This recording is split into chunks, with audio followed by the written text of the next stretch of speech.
The risk of heat-related injuries is one of the biggest known threats to soldiers in training. The effects of heat over the course of the day are known to be cumulative, and it is the responsibility of command to mitigate those risks as effectively as possible.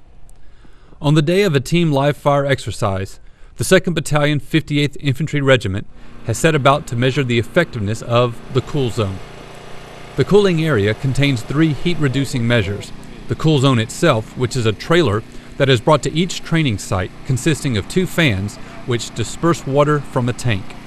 The second measure is ice-cold Gatorade for electrolyte replacement and arm immersion tanks that can help soldiers by cooling the blood in the arms and sending it circulating through their bodies. The whole cool area is set up under a canopy or in a shaded area to get trainees out of the hot sun. But do these steps work? Is the cool zone apparatus truly an effective intervention? And is it being used to maximum effect? It struck me that there was no empirical data that showed whether or not these things work. It was all anecdotal. People thought that they worked. People thought there might be a psychological effect, but no one had showed me any numbers that proved that the cool zone apparatus that we have actually works. As Lieutenant Colonel Pangilinan prepared to conduct this research, he had the benefit of Auburn University's Warrior Athletic Training Team to assist him.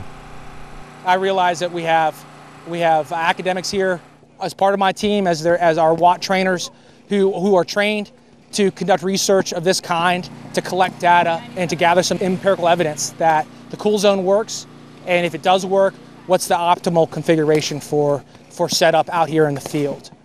The pilot data the battalion has collected consists of measuring the temperature and other biometrics of soldiers as they step off the range, and then measuring the difference in these numbers as they step through each phase of the cooling area.